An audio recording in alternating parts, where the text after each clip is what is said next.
사주를 보려고 합니다. 어떻게든지 결혼을 하게 된다는 얘기죠. 먹여주고 재워주는 일 하지 마세요. 어릴 때 엄마가 이런 사주를 들고 오면 그때는 머리가 굉장히 비상한 사람이야. 알고 보면.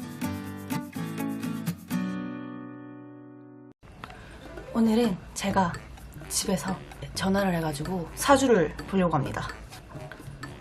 왔다.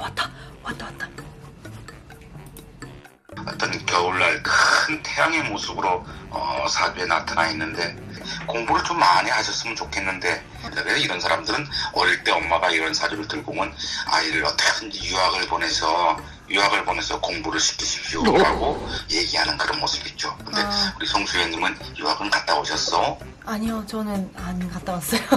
그쵸. 네. 성격도 그 여성에서도 자기가 하고 싶지 않은 것을 확인한 그 표정 차이가 나타나는 그런 것은 참 성질이 강하다는 것이 우선적으로 드러난다는 것이죠. 늘 자신감 속에서 살아가는데 어찌 보면 자신보다는 타인과의 관계를 아주 중요시 여기는, 그리고 타인을 자신에게 동화시키는 능력이 아주 강하죠. 그래서 언변이 뛰어나고 매사에 어쩌면 적극적일 수밖에 없는 그런 모습. 그래서 자기 표현력이 아주 강하다고 할까요? 하지만 너무 강해서 어쩌면 늘 불안함을 야기시킬 수 있는 그런 모습이죠. 그래서 적당한 타협이 자신을 살리는 길인 듯한데 참 쉽지만은 않은 형국이다라고 볼 수 있겠습니다. 자존심을 너무 강하게 내세운 나머지 자신도 감당하지 못하는 일도 발생하게 될 수 있는 그런 모습. 그래서 자신을 낮추는 생활 역시 좀 필수적이다. 뭐를 한참 열중해서 무엇인가 추진할 때는 아무도 그 기세를 감당할 수 없는 듯한 그런 모습으로 있습니다. 그래서 그런데도 그러다가도 언젠간 언제 그러냐는 듯 원래의 그 모습대로 와 있는 듯한 그런 모습. 그래서 옛날로 표현하면 참 양반이다 이렇게 표현하죠. 2020년에는 경자년, 완벽하게 충돌과 반목이 있을 수 있는 뭐 이런 남자와의 충돌, 직업과의 충돌, 환경과의 충돌, 모든 것들이 답답해지는 그런 모습으로 오고 있는 그런 상황. What the fuck? 그리고 지금 송수유 씨는 논리적으로 26에서 30살까지 결혼을 마무리 지어라 라고 얘기하는데, 송수유 씨에게 이런 말씀을 드리면 어떻겠지만 좀 늦게 시집을 가시는 것이 더 좋은 모습이다 라고 얘기해요. 지금 안 하셨죠? 네. 참 잘하신 겁니다. 좀 늦게 결혼을 하시는 것이 이 사주는 낫습니다. 남자와 어찌보면 문서가 같이 들어온다는 것은 남자가 집을 사갖고 들어오는 그런 모습으로 사주에 있다라고 얘기하죠. 2022년도입니다. 네. 지금 우리 그 송수연님은 어떻게 뭐 직장 생활을 하고 있어? 공무원 일을 하고 있어? 저는 유치원에서 한 5년 정도 일을 하다가 작년에 퇴사하고 이것저것 해봤고 지금 계속 프리랜서로 일하고 있어요. 어떤 거를요? 사업도 준비를 하고 있거든요. 네. 그러시구나. 원래 이런 사람들 그 직업은 이렇게 얘기하죠. 먹여주고 재워주는 일, 남을 위해서 희생해주는 사람, 먹여주고 재워주는 일이 이 사람한테 딱 맞다라고 얘기합니다. 그럼 이것은 식당을 한다든지 아니면 모텔업을 한다든지 임대업을 한다든지 이런 경우가 굉장히 강하게 나타나 있죠. 건축, 건축 같은 거 이런 거 여성이면서도 이런 쪽으로 하게 되면 아주 잘하죠. 그때는 머리가 굉장히 비상한 사람이야. 알고 보면 그 부산 쪽이라든지 그 남쪽 방향에 어떤 길 방향이 있다. 특히 일본 쪽에 아주 좋은 그 운이 있다라고 얘기해요. 네. 이 사람은 엄마를 가까이 하고 엄마 말을 들어야 되는 그런 사람이에요. 실제로 그때는 올해의 운로는 확장은 안 했으면 좋겠다라는 생각이 드네요. 확장을 안 한다는 거면 새로 막 도전하는 게 좀 참아야 된다는 말씀이신가요? 예, 아주 불편합니다. 아주 불편해요. 올해 만약에 확장 정책을 취해서 더 강하게 나가버리면 아주 곤란한 일을 겪을 수 있는 그런 구조이기도 합니다. 아이고 무서워라. 그 재물이 고지에 잠들었다라고 얘기를 해요. 그럼 이 말은 무덤 속으로 들어가 버렸다. 그러면 그럼 지금 하고 있는 일만 계속 해야 되나요? 네, 그렇습니다. 웬만하면 하지 마세요. 어떡해. Nope. 그 사주는 그래 2018년까지는 나름대로 물을 맛보서 어느 정도 나의 어떤 길을 가고 있었지만 2019년도 물이 들어오게 되면 그대는 갖고 있는 직업도 다 패대기치고 다 엎어버린다는 얘기예요. 그리고 다른 일을 도전하겠죠. 간이 들어오니까. 그런데 그것이 사실 알고 보면 죽 서서 개주는 이런 상황이 돼버린다는 거예요. 그대 이 사주는 논리적으로 2021년까지 꽉 막혔어.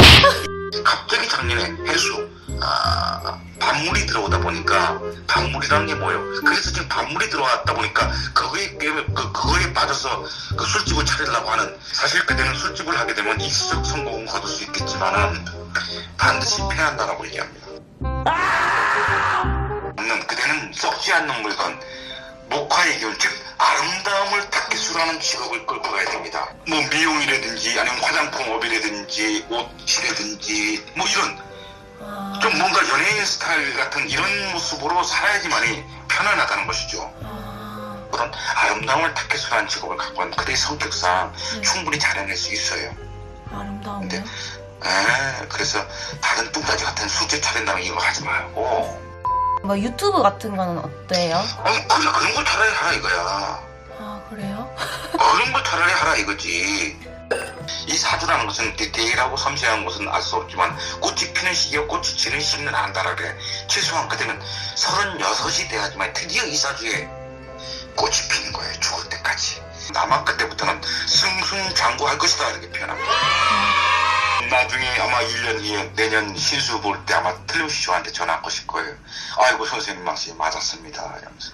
아, 정말요? 지금 제가 만약 사업을 그대로 진행하면 예, 그대로 가세요 그냥. 그렇지. 지금 당연히 그런 거. 왜냐, 우리 그 송수현 씨는 작년 8월부터 물에 빠진 거야. 이것저것 손대보다가 결국은 다 날리는 거야. 근데 그때는 용감하고 자신있게 좀 하려고 그래. 근데 똑같다는 얘기야.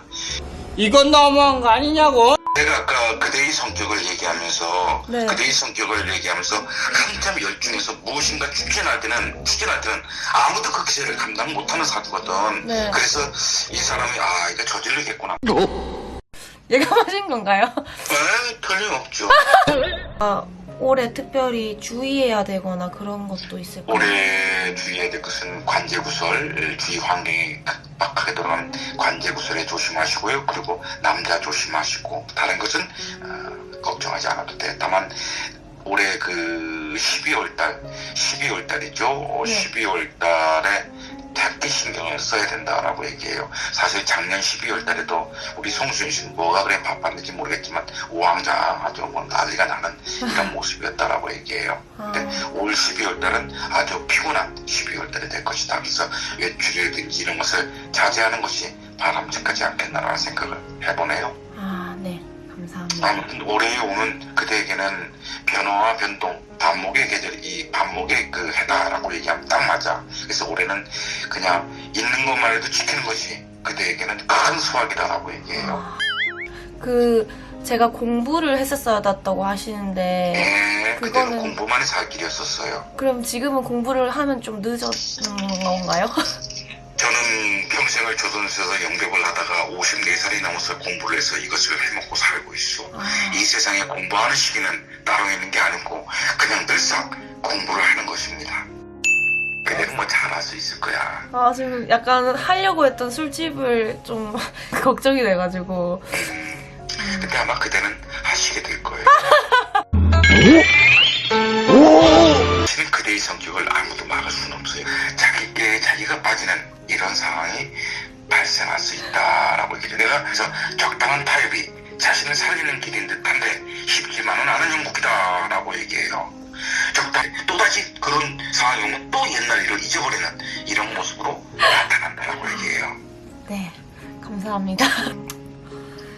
참고해서 올해 열심히 살아보겠습니다. 그래, 꼭 그렇게 하십시오. 네, 감사합니다. 그리고 네. 마지막으로 혹시 올해 좀 안 좋고 힘든 일이 일어나더라도 꼭 이 말은 명심했으면 좋겠어. 상황에 무심으로 응하되 마음에 간직하는 법이 없다. 어떤 상황이 벌어지더라도 무심으로 응하는 거야. 어찌할 수 없어서 마치 운명처럼 그것을 받아들이는 것이죠. 있는 그대로 보는 거야. 안 될 때는 차라리 그 안됨을 빙자로 해서 나의 주가를 잔뜩 올리는 그런 지혜가 필요하다는 것이죠. 만약에 어떤 일이 발생해가지고 참 어려운 일 지경에 처했는데 또 어쩔 수 없지 뭐 운명 시절 인연이 그런 걸 어떡하겠어 라고 하면서 거기에서 있는 것을 받아들이면 사람들이 옆에서 볼 때 야 저 친구 대단하네 나중에 한번 같이 한번 일해봐야지 이렇게 마음먹는다는 것이죠. 이것은 실패를 함으로써 대로 더 높아지는 그런 상황이죠. 이 말은 즉 상황의 무심으로 떠난다는 것이죠. 그러면 모든 것을 이길 수 있는 상황이 된다는 겁니다. 꼭 그렇게 하시길 바랍니다. 네, 감사합니다. 그래 고맙습니다. 네.